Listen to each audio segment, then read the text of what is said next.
So Donald Trump, he's still weighing military action in Iran, but he also now has more options for doing so, and maybe even one more reason to think that it would lead to the end of the regime there. Because Trump, he already came close to ordering strikes earlier this month in response to the government's brutal crackdown on protesters. But what you saw is that he ultimately decided against it for at least two reasons. One, he was warned that the United States would need more firepower in the region to launch large-scale strikes against Iran while also protecting American forces and allies such as Israel. And two, he was told that a large-scale strike was unlikely to actually make the government fall anyways. And as far as a lack of firepower, right, because you think the United States were a big military power, that's partly because the nation's most advanced aircraft carrier, the USS Ford, it had been moved out of the Middle East and into the Caribbean to support his campaign against Venezuela. But now what you have is, while that ship deals with a massive $13 billion toilet problem, the USS Lincoln, which was previously stationed in the South China Sea, that is arriving in the Middle East, carrying dozens of fighter jets and nearly 5,000 sailors. Right, it's being accompanied by 3 destroyers, each carrying dozens of missiles and air defenses, along with hundreds more sailors. And the strike group is still reportedly too far away to easily strike Iran, but it is expected to pull closer in the coming days, moving either to the Gulf of Oman or the North Arabian Sea. And with all that, you had one current and one former U.S. official telling the Washington Post that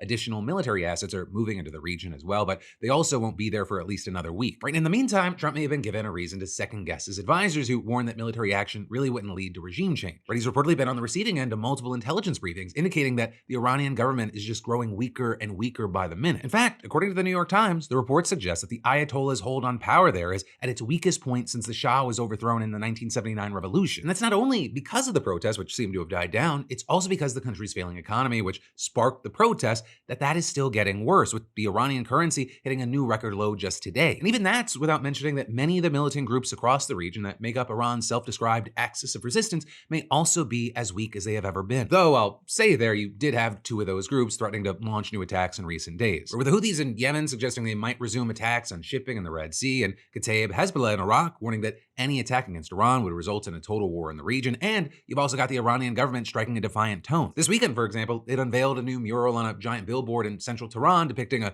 bird's-eye view of an aircraft carrier with damaged and exploding fighter planes and bloody bodies strewn on the deck, and the words, "If you sow the wind, you will reap the whirlwind." You're also seeing a senior official warning that Iran has placed its forces on high alert and adding, "We are ready for a worst-case scenario," and they also contrasted the current moment with the 12-day war with Israel over the summer, saying, "Iran tried to be very restrained, predictable, and measured in its responses to both Israelis and Americans. But adding, this time, we take any attack, limited, unlimited, surgical, kinetic, whatever they call it, as an all-out war against us. And we will respond in the hardest way possible." And with that, Trump hasn't backed down either. He's described the naval vessels arriving in the region as an armada and said that they're on their way just in case he decides to take action. And connected to that, this week, he said in an interview with Axios that the situation with Iran is in flux, while also claiming that they want to make a deal and adding, "I know so, they called on numerous occasions, they want to talk." And so with all that, you have some people in Trump's orbit reportedly believing that the best path forward is using the regime's weakness to push for a deal. And you have officials telling Axios that any deal would have to include the removal of all enriched uranium from Iran and a ban on independent uranium enrichment in the country, as well as a cap on Iran's long-range missile stockpile and a change in the country's policy on supporting proxies in the region. But that is, others have reportedly been pushing for Trump to just take military action and finish off the regime once and for all. And so you've had Republican Senator Lindsey Graham, for example, saying he spoke with Trump recently and expected the president to follow through on his promise to help Iranians who had been protesting, saying to the Times, "The goal is to end the regime. They may stop killing them today, but if they're in charge next month, they'll kill them then." And Graham, he might have a point here. Trump claimed that Iran had halted executions of protesters following his threats. But you've got Iranian officials pushing back against that claim, saying that the judiciary never made a decision like that. And also, regardless of what happens next, what the Iranian government has done so far, it's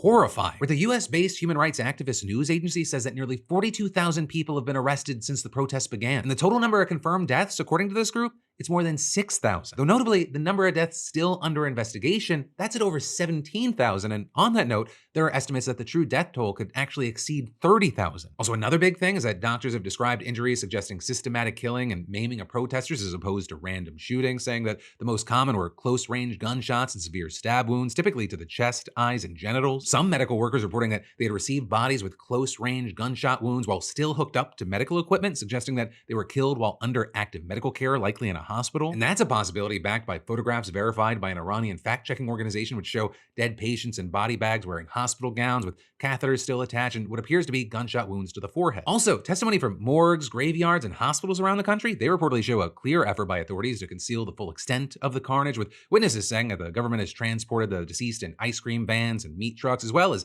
hastily burning piles of bodies, and hundreds of the dead, they're apparently disappearing from the country's network of forensic facilities. And then with all this, some of those who have risked their lives protesting in Iran, they say they feel betrayed by Trump's inaction so far, despite his claims to care about them. Though that, of course, is Trump's comments on Iran and their protesters and wanting to protect them. It seems kind of ironic when you consider how he's responded to the protests in the United States. But then also, they seem laughable to many when you consider the fact that his administration has now resumed deportations to Iran. Right? Because if you didn't know, there's been an increased number of Iranians entering the United States in recent years, including many who fear persecution at home. But then, several months ago, despite not having formal diplomatic relations with Iran, Trump struck a deal with the country to accept deportation flights. And actually, just this past Sunday, 14 Iranians were reportedly sent back on what's believed to be the first deportation flight to Iran since the protests began. Though that number is expected to go up, right? There were originally supposed to be dozens of people on that flight, but some were kept off after being exposed to measles. But it's widely believed this is just a delay, right? There are still plans to deport them, and there are concerns that they will just become the latest victims of this regime. Right? I mean, two of the men, for example, according to their lawyer, they're gay and face an extremely high chance of being executed if they're forced to return. For now, they're alive, though there are many that can't say the same. Right? And that includes the people that were killed in Trump's attacks on boats that he claimed without giving evidence were carrying drugs to the United States. And actually now some of their families have filed a wrongful death suit over those strikes, marking the first legal challenge to the administration's claim that the killings are lawful.